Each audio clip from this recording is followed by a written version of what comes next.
Bismillahirrahmanirrahim. Syurutul irthi. Syarat-syarat waris. Jadi kali ini kita akan membahas tentang persyaratan-persyaratan yang harus dipenuhi agar dapat dilaksanakan pembagian harta kepada ahli warisnya.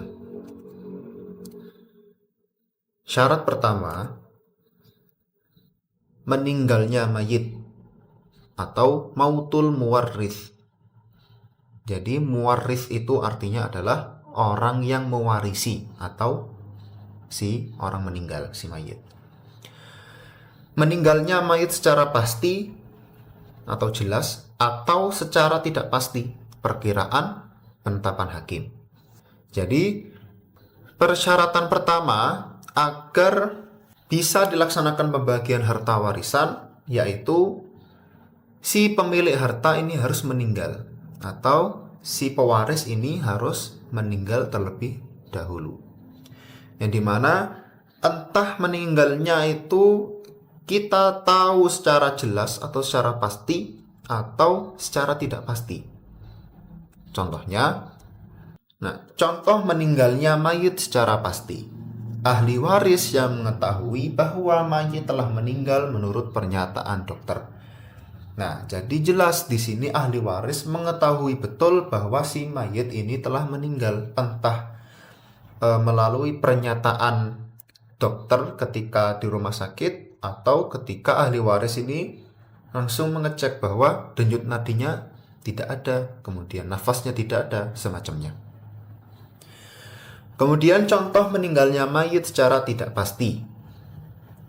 Orang hilang dalam peperangan. Setelah dilakukan pencarian, tidak ditemukan jasadnya. Kemudian hakim menetapkan bahwa orang tersebut telah meninggal. Jadi kita tidak bisa mengetahui meninggalnya orang ini secara langsung, akan tetapi melalui perantara dengan usaha penuh, sudah dilakukan pencarian sampai beberapa hari, kok ternyata masih tidak ditemukan. Ternyata sampai pada waktu hakim menetapkan bahwa orang tersebut telah meninggal. Maka ini yang dinamakan meninggalnya mayit secara tidak pasti atau diperkirakan. Yang kedua, hidupnya ahli waris atau hayatul waris. Hidupnya ahli waris secara pasti, jelas, atau secara tidak pasti, perkiraan, atau penetapan hakim. Jelas, yang pertama, kalau si pewaris ini sudah meninggal, maka membutuhkan apa? Membutuhkan orang yang menerima warisan. Berarti syarat yang kedua adalah ahli waris ini harus hidup. Entah hidupnya itu memang jelas, atau kita bisa lihat langsung, atau secara tidak jelas atau tidak pasti. Contoh hidupnya ahli waris secara pasti. Orang yang mengetahui secara langsung dan mengatakan bahwa hidupnya ahli waris mayit. Jadi ini yang dinamakan secara pasti. Kita bisa melakukan kontak mata secara langsung. Kita tahu betul, ini ada orangnya, dia hidup. Maka itu dinamakan hidupnya ahli waris secara pasti. Kemudian contoh hidupnya ahli waris secara tidak pasti. Seperti janin sedang dalam kandungan yang perkirakan hidupnya janin ketika dilahirkan.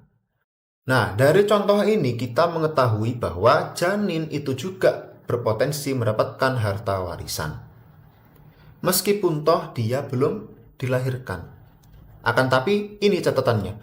Yang perkiraannya hidupnya janin ketika dilahirkan.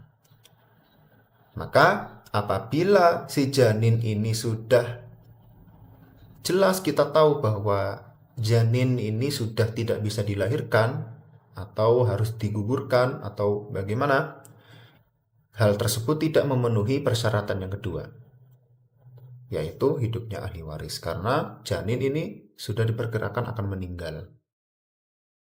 Kemudian persyaratan yang ketiga, tidak ada perkara yang mencegah pembagian hak waris. Adabu mawani'il irthi. Maksudnya tidak boleh ada hal yang mencegah untuk mendapatkan bagian harta waris. Nah, jadi ada sebab-sebab yang menyebabkan tidak bisa menerima warisan.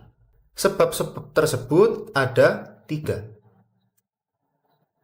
Yang pertama adalah beda agama atau ikhtilafuddin, yang dimana apabila si pewaris dan ahli warisnya ini berbeda agama, maka mereka tidak bisa saling mewarisi. Semisal si mayit ini agama Islam, kemudian ahli warisnya ini non-Islam. Si pewaris ini tidak bisa mewarisi ahli warisnya. Kenapa? Karena berbeda agama. Begitu juga sebaliknya, andaikan si pewaris ini non-Islam dan si ahli warisnya, si penerima warisan ini Islam, maka keduanya ini atau si pewaris ini tidak bisa memberikan harta warisannya kepada ahli warisnya. Karena apa? Karena berbeda agama. Jadi harus seirama. Apabila non-Islam, berarti ya ke non-Islam. Apabila yang Islam, maka ya ke Islam. Kemudian yang kedua, pembunuhan, al-qatlu. Jadi apabila si ahli warisnya ini melakukan pembunuhan kepada si pewaris, maka hal tersebut mencegah adanya pewarisan. Contohnya, ada A dan B. A sebagai pewaris dan B sebagai ahli warisnya. Semisal anak, ayah dan anak. Nah, si ayah ini yang seharusnya dia berpotensi mewarisi hartanya kepada anak, akan tapi anak ini malah membunuh si ayah karena ingin cepat-cepat dapat warisan semisal. Nah, penyikapannya dalam ilmu waris, ayah ini tidak boleh atau harta peninggalan ayah tidak boleh diwariskan kepada si anak. Kenapa? Karena ada hal yang mencegahnya. Apa itu? Pembunuhan. Kemudian yang ketiga, berstatus budak, ar-riqu. Tidak dibahas sebab tidak berlaku pada zaman sekarang. Kesimpulannya, syurutul irthi, syarat-syarat waris itu ada 3. Yang pertama, meninggalnya mayit. Persyaratan yang kedua, hayatul waris atau hidupnya ahli waris, si penerima warisan. Kemudian yang ketiga, adamu mani'in lil irthi. Tidak ada pencegah untuk pembagian harta waris. Yang dimana pencegah tersebut ada 3. Yang pertama, ikhtilafuddin, berbedanya agama.